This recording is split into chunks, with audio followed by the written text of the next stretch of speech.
Buenas tardes. Quiero, en primer lugar, que la memoria de todas las personas que han fallecido, víctimas de la pandemia del coronavirus, presida hoy nuestras palabras en esta Cámara. Nuestro pensamiento y nuestro ánimo están, como no podía ser de otra manera, con el recuerdo de todas y todos ellos. También quiero estar con sus familias, amistades y allegados, con las personas que ahora mismo están enfrentándose a la enfermedad desde la cama de un hospital y con el personal sanitario, orgullo de nuestro país y emblema de nuestra fortaleza, que está poniendo sus manos y sus cuerpos para asegurarnos a todas un futuro mejor. Gracias de verdad. Hoy vengo, en nombre del Gobierno de España, a solicitar la convalidación de dos reales decretos ley, el 9 y el 10/2020.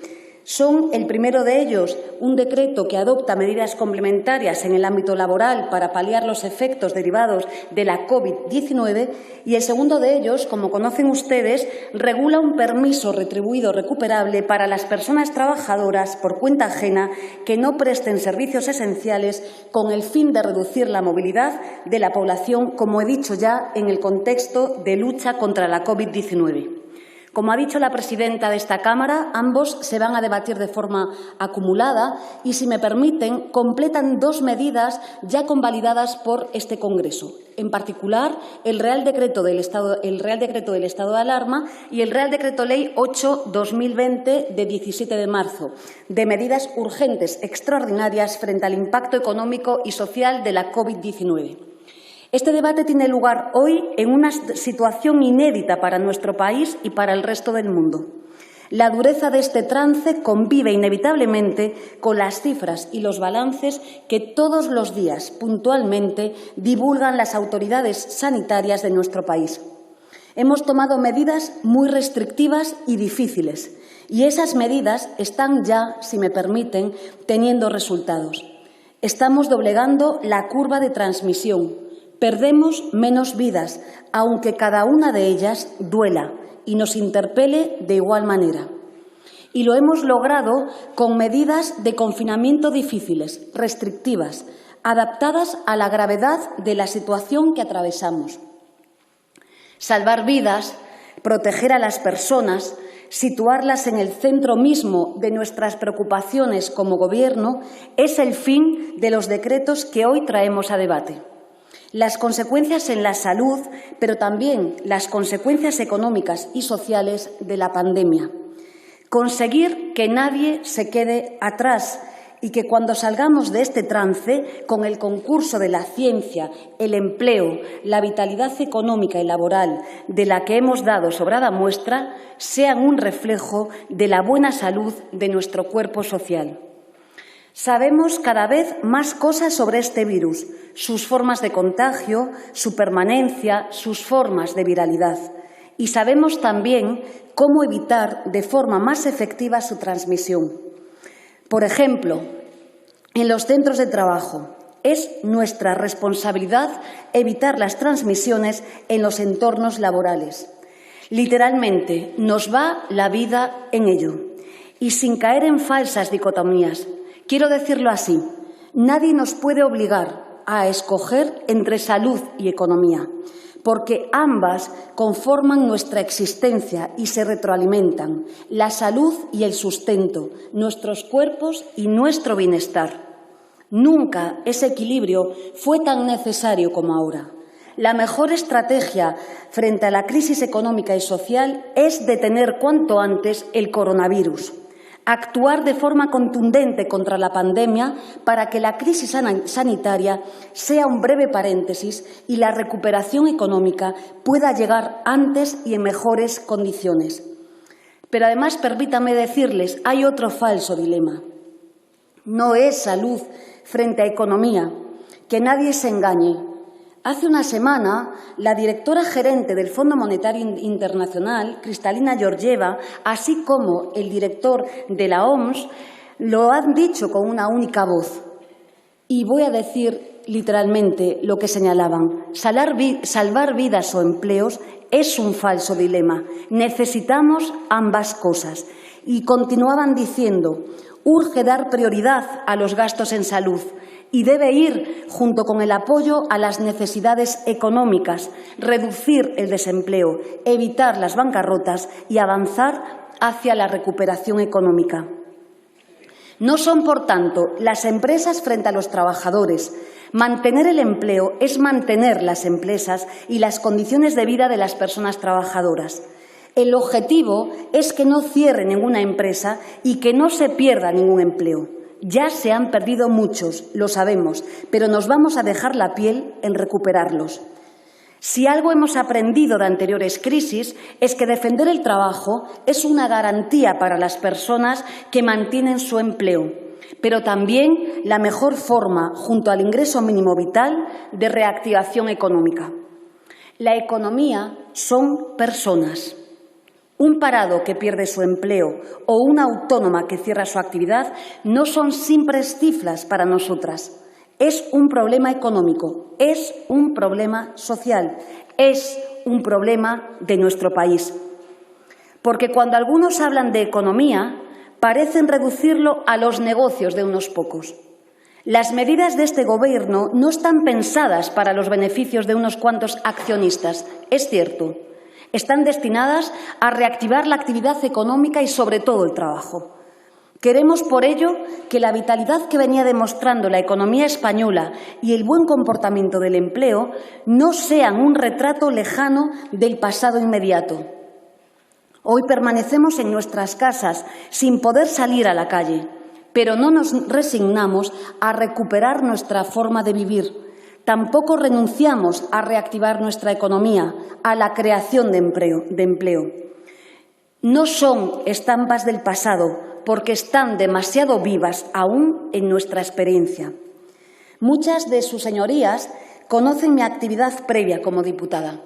Saben que me he dejado la piel y lo sigo haciendo, defendiendo la economía productiva, defendiendo a nuestras empresas, defendiendo a nuestra industria, defendiendo a nuestros autónomos. Y sigo pensando que esto es clave.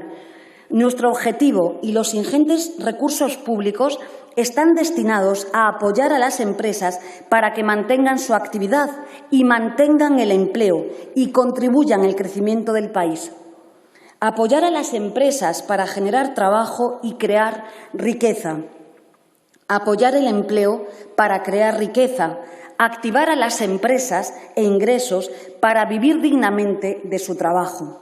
Los objetivos económicos, laborales y sociales deben de estar, por tanto, estrechamente vinculados. Esta crisis no la puede volver a pagar quien ya la ha pagado. Sería injusto y sería indigno. Cuando decimos que este virus lo paramos unidos, estamos diciendo también que esta crisis la superamos unidos.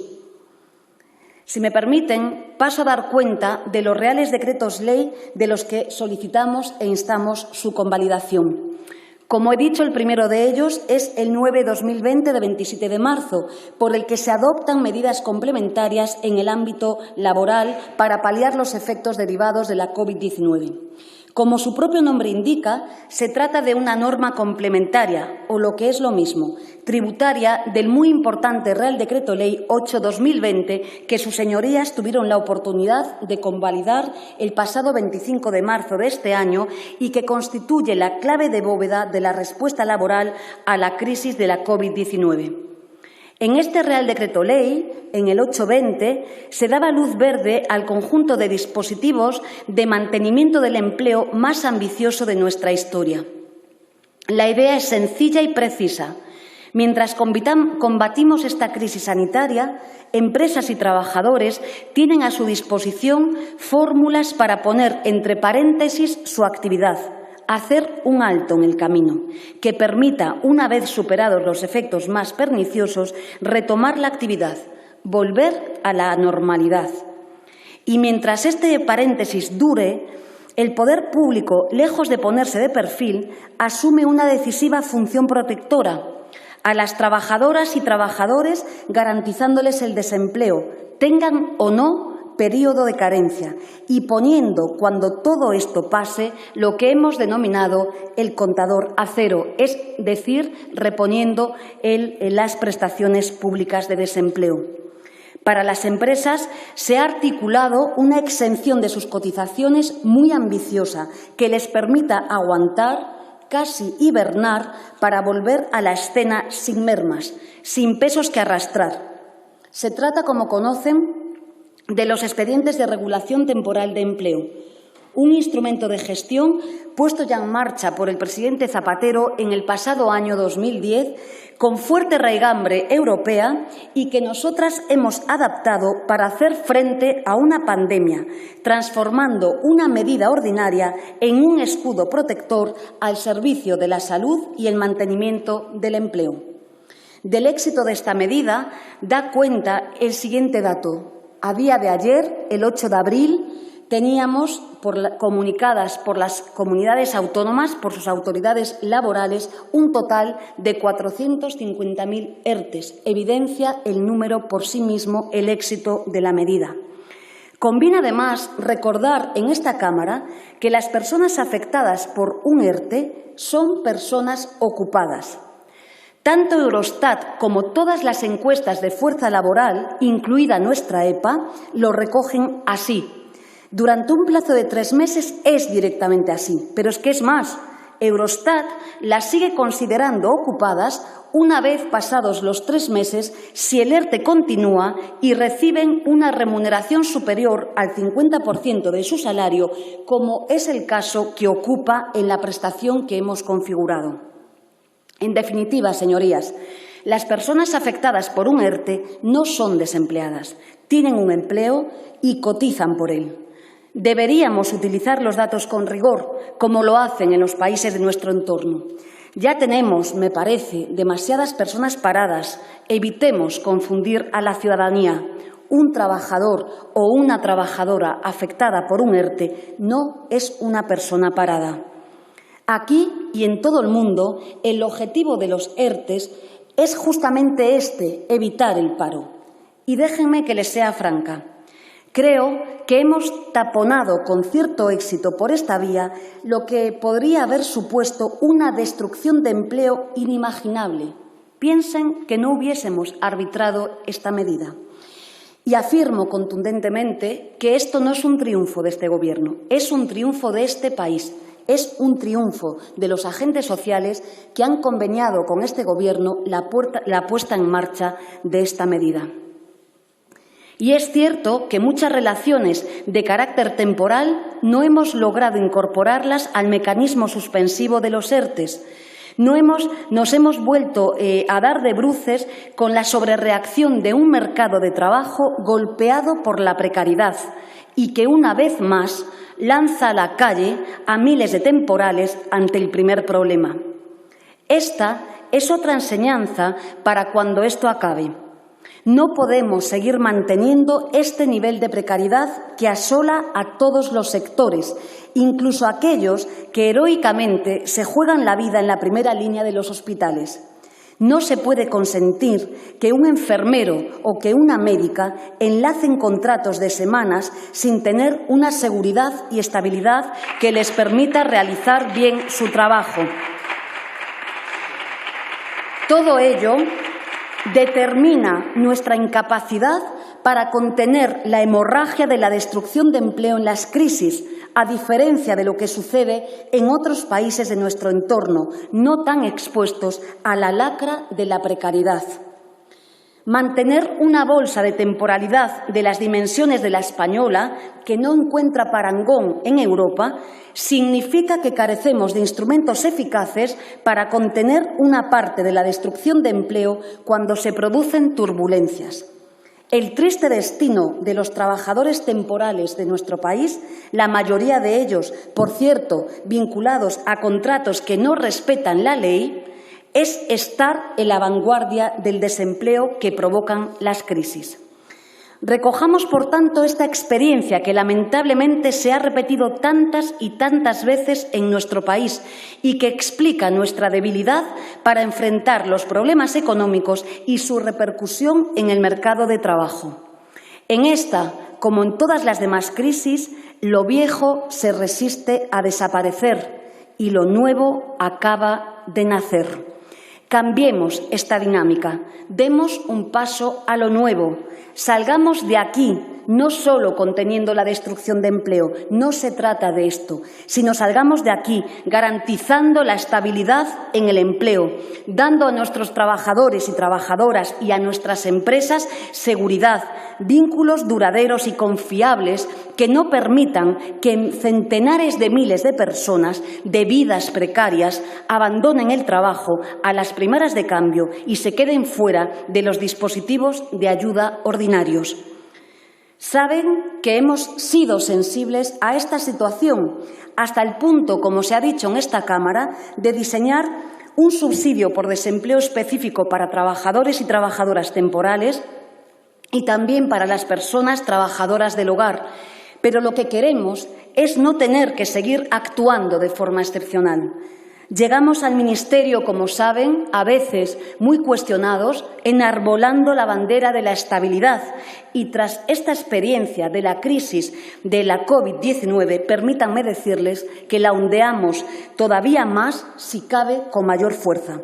Hoy no es el momento, pero esta Cámara, créanme, volverá a hablar de precariedad en el futuro y lo va a hacer para optar por resolverla.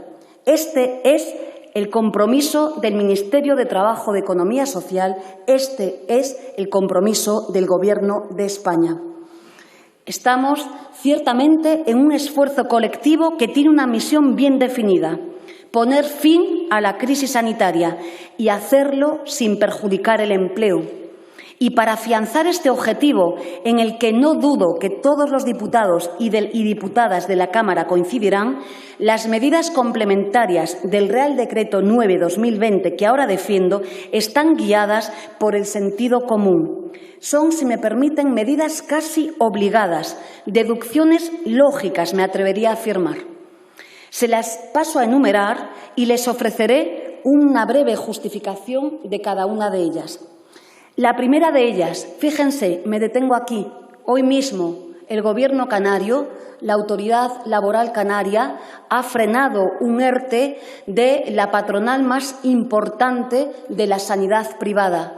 Fíjense la importancia de la primera de las medidas que recoge este Real Decreto: la protección de la salud, evitando el cierre de instalaciones sanitarias y sociales. Si queremos proteger la salud de los ciudadanos, principal objetivo de este Gobierno, empecemos por movilizar todos los recursos sanitarios y sociales a nuestro alcance.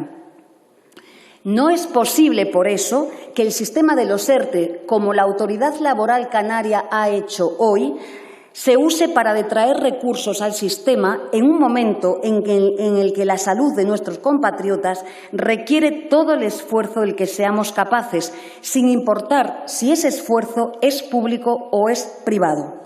Esta es la razón por la que la primera medida del Real Decreto Ley consiste en el mantenimiento de la actividad de los centros sanitarios y de los centros de atención a personas mayores.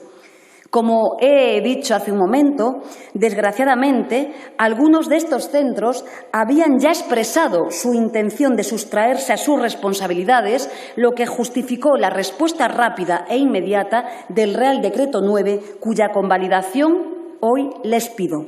Priorizar la salud impone la contribución de todos y no es admisible dejar de prestar servicios cuando más necesarios son.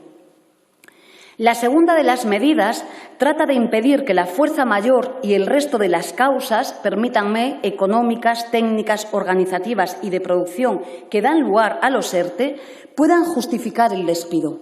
Esta es otra consecuencia obligada del tipo de turbulencia por el que estamos atravesando. Parece evidente que la COVID-19 es una circunstancia pasajera, más o menos persistente, pero pasajera, y que la reacción del Gobierno frente a ella ha sido poner a disposición de las empresas mecanismos de ajuste temporal apoyados de forma generosa con fondos públicos, tanto para los trabajadores y trabajadoras como para las propias empresas. Las medidas y ayudas por causa del coronavirus son para evitar despidos. No tiene sentido percibir ayudas y destruir empleo. Déjenme también que apele a mi experiencia. Si esto no lo hubiera dicho el Real Decreto 9/2020 que ahora convalidamos, estoy segura de que lo hubieran dicho las juezas y los jueces en la primera oportunidad que se les hubiera presentado. Ya vivimos una experiencia semejante con el 52D. Estamos más ante una derivada técnica de la extensión de los ERTE que de cualquier otra cosa. Pero estamos también ante una norma que impone un estándar de conducta. Una de estas normas que se dice socialmente responsable. No es el momento de despedir, sino de aguantar. Y el Estado es un pilar clave que hará todo lo que esté en su mano para ayudar a que empresas y trabajadores también puedan aguantar. Déjenme que sea más clara. No vamos a tolerar que una minoría irresponsable aproveche esta pandemia para frustrar nuestros esfuerzos, haciendo gala de un comportamiento socialmente inaceptable. Sé que me dirijo a pocos, a bien pocos, pero a esos pocos les quiero trasladar un mensaje contundente. No es el momento de despedir. Y sé que no estamos solos en esta forma de actuar.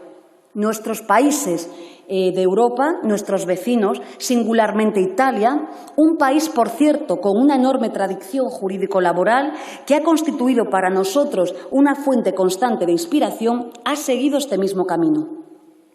En su momento hemos ido un paso más allá. En la medida, como saben, que Italia acotó la prohibición de despedir tan solo a las causas económicas y nosotros lo hemos ampliado, además de los supuestos económicos, a las causas de fuerza mayor, a las técnicas organizativas y de producción. Estamos, en suma, ante una medida obligada, técnicamente imprescindible y socialmente, que es lo más importante, necesaria, con la que le pedimos a las empresas que hagan uso de las medidas excepcionales decretadas y, vuelvo a repetir, que no despidan. Este mismo propósito de mantenimiento del empleo es el que justifica otra de las aportaciones del Real Decreto Ley. Se trata de su artículo 5, que, como saben, prevé la interrupción del cómputo de la duración máxima de los contratos temporales. También aquí queremos denodadamente atajar y alejar cualquier afectación de la COVID-19 a la dinámica de la duración de las relaciones laborales. Los contratos temporales también entrarán en ese paréntesis que ensayamos como respuesta laboral a la crisis sanitaria. Sus tiempos se reanudarán una vez concluya esta crisis. Insisto en nuestro propósito. Queremos hacer un paréntesis que nos permita regresar a donde lo habíamos dejado antes de que la COVID-19 impactara en nuestras vidas.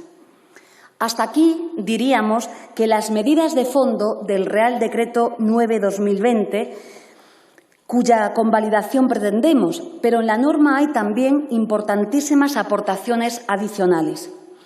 Si me permiten, aportaciones tan decisivas como las anteriores, por ejemplo, para que el mecanismo de los expedientes de regulación temporal de empleo funcionen engrasados y permitan a los trabajadores acceder a la prestación por desempleo con agilidad, incluso en unas circunstancias como las actuales, que, como ustedes conocen bien, diezma las plantillas públicas e impide, en términos generales, la atención presencial. Algo, permítanme que lo exprese en este Congreso, que hace digna de elogio la tarea incansable de miles y miles de empleados y empleadas públicas que, más allá de sus obligaciones, están dejándose la piel para resolver con rapidez los cientos de miles de ERTEs presentados, así como el pago de las prestaciones públicas de desempleo. Quiero hacer público en esta Cámara mi reconocimiento y el del Gobierno de España. El agradecimiento también a las autoridades laborales del conjunto del Estado. También el agradecimiento a todo el personal del Ministerio del Trabajo y Economía Social, muy singularmente del SEPE. Sois un orgullo para nuestro país. La medida decisiva para agilizar el acceso de los trabajadores al desempleo, la variedad española, es la denominada solicitud colectiva del desempleo presentada por la empresa ante la entidad gestora de las prestaciones, actuando en representación de las personas trabajadoras. Como bien saben, ello se hace primando la rapidez, pero sin descuidar el rigor y sin penalizar la cuantía de las prestaciones.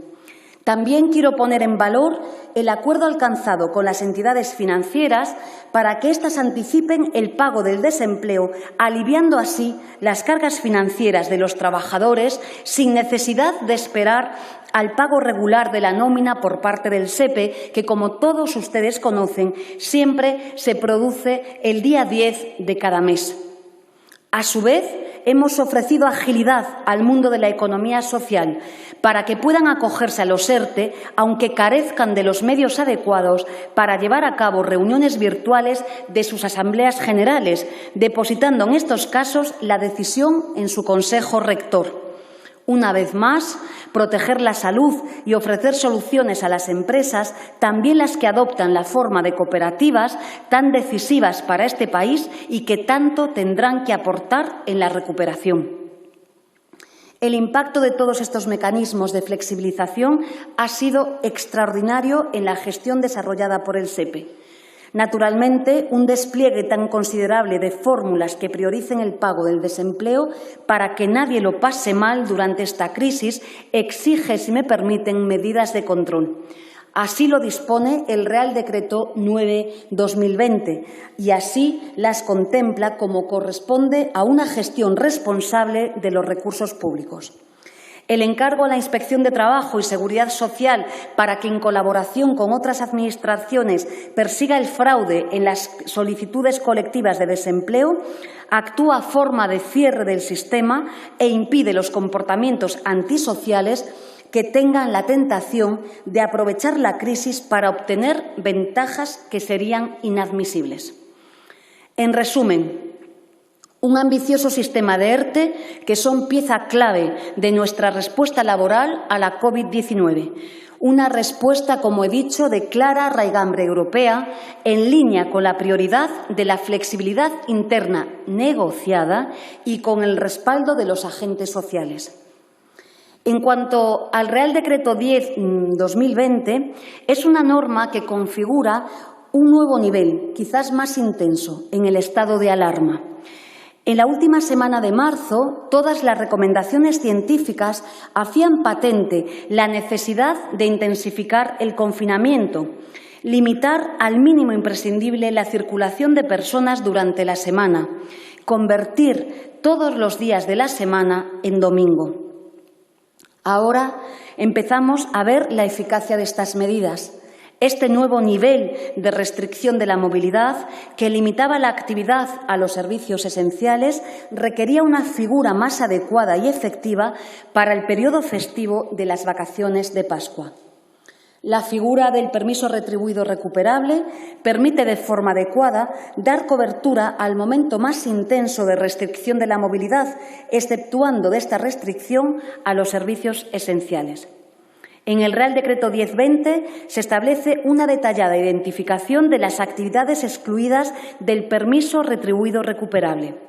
Se garantiza el mantenimiento de las actividades esenciales para la comunidad y también se garantiza el mantenimiento de las actividades esenciales para el mantenimiento de la propia empresa.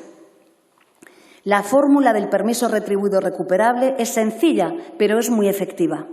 Permite a las personas trabajadoras cuyo contrato entra en suspensión seguir percibiendo su retribución ordinaria durante el tiempo que deban de estar confinadas, desde el día 30 de marzo hasta hoy, día 9 de abril. Las horas correspondientes a estos días de inactividad configuran una bolsa de horas recuperables que se compensarán con posterioridad hasta el día 31 de diciembre de este año. Esta figura del trabajo recuperable, como conocen bien, no es nueva en el ordenamiento jurídico laboral. Se encontraba ya, hagamos memoria, por ejemplo, en el artículo 5 del Real Decreto 2001/83. Desapareció, como saben, del ordenamiento jurídico porque no podía ser un mecanismo habitual de funcionamiento de las empresas. Sin embargo, en una situación de emergencia como la actual y con las debidas garantías, resulta un instrumento muy adecuado. El permiso retribuido recuperable permite el reparto del coste de la emergencia sanitaria entre la empresa y las personas trabajadoras. De un lado, la empresa deberá abonar su retribución completa a la persona trabajadora durante todo el mes de abril, aunque durante una parte del mismo, 15 días, ésta no preste sus servicios. De otro lado, la persona trabajadora tendrá que estar preparada para reajustar su horario de trabajo en algún momento hasta el 31 de diciembre de este año, a fin de realizar las horas que no se pudieron trabajar en abril por el obligado confinamiento. En todo caso, el permiso retribuido recuperable no sustituye a los ERTE, que, como saben, pueden seguir solicitándose. Se trata de un instrumento más adecuado para el momento de mayor limitación de la movilidad y que distribuye este esfuerzo entre las personas trabajadoras y las empresas. En el caso del presente Real Decreto Ley, se configura un mecanismo que persigue que la devolución, si me permiten, de las horas pendientes se realice de modo acordado con los representantes de las personas trabajadoras.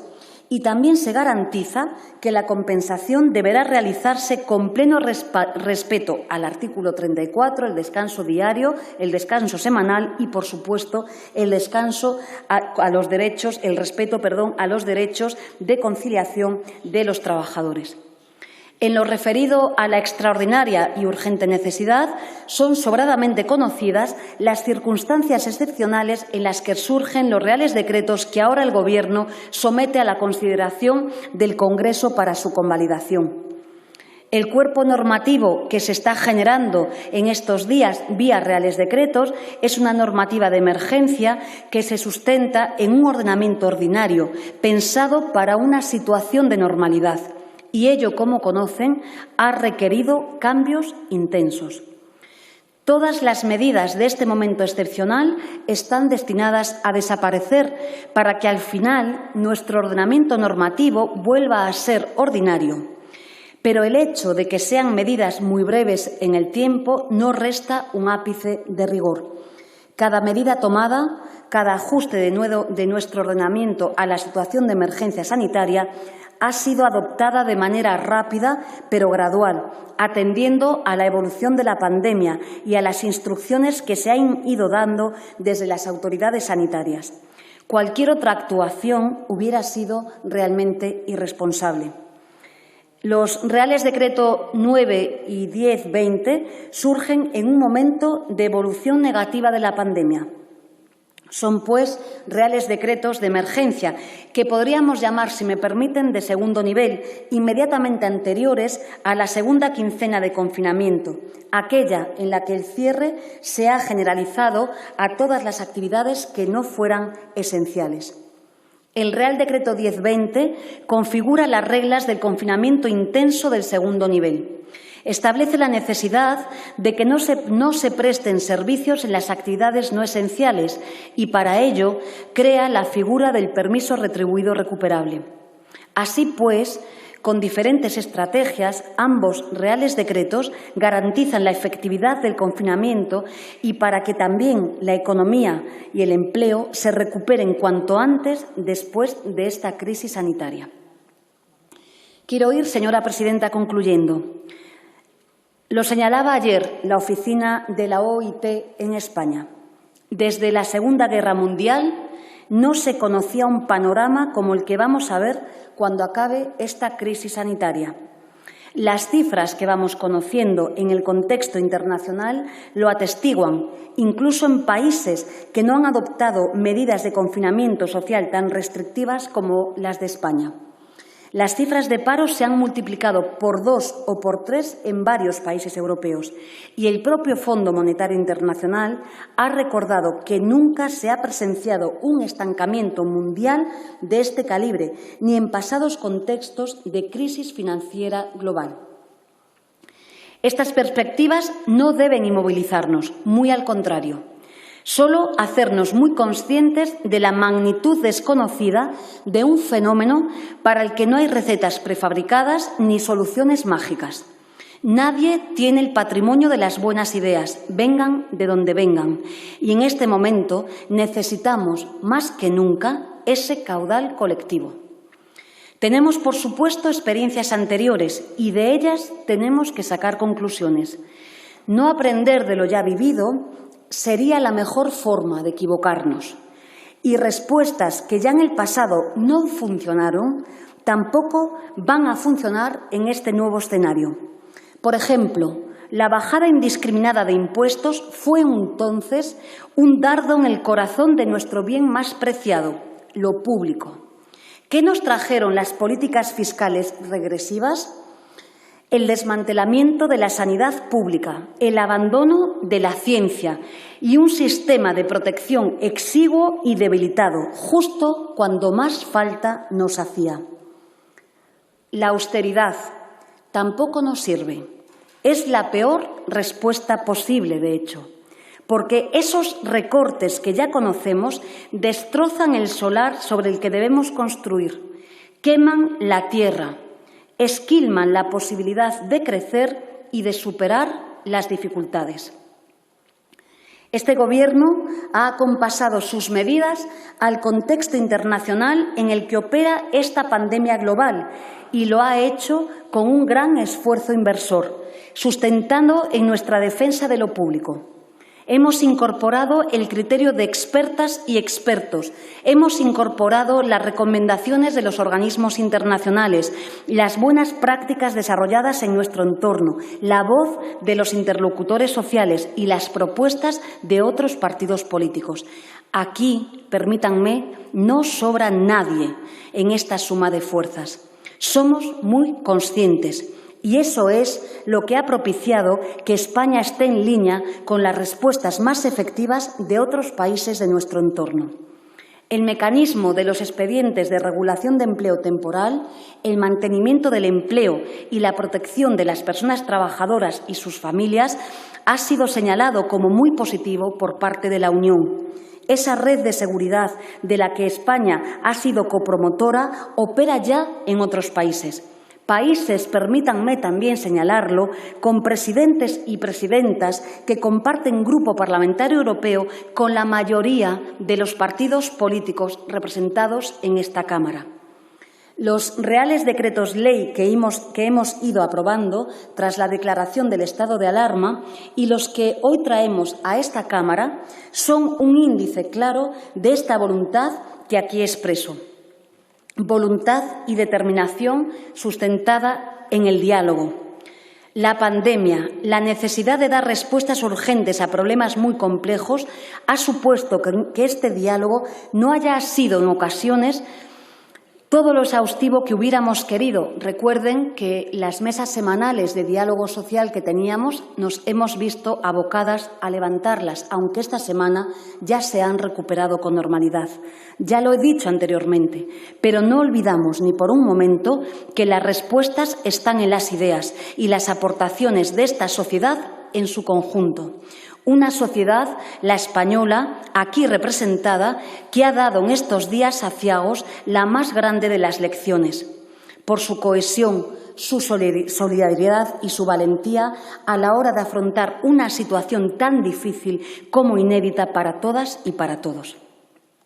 Hace unos días, el secretario general de Naciones Unidas, Antonio Guterres, proponía un plan para salvar vidas, pero también para frenar la hemorragia del desempleo. Y decía, solo si olvidamos el juego político y nos unimos, si entendemos que es la especie humana la que está en juego, podremos superar esto. En las grandes crisis, decía Balzac, el corazón se rompe o se curte. Tengo la sensación de que todos y cada uno de nosotros hemos guardado el desasosiego y las dudas en nuestro corazón individual y hemos acudido a la llamada de ese otro corazón más grande y colectivo que es el bien común y la grandeza de lo público. Un corazón curtido que late hoy en las manos de una ciudadanía que está actuando con responsabilidad ejemplar. Un corazón que palpita en el esfuerzo de nuestro personal sanitario, que está garantizando las vidas y el futuro de nuestro país.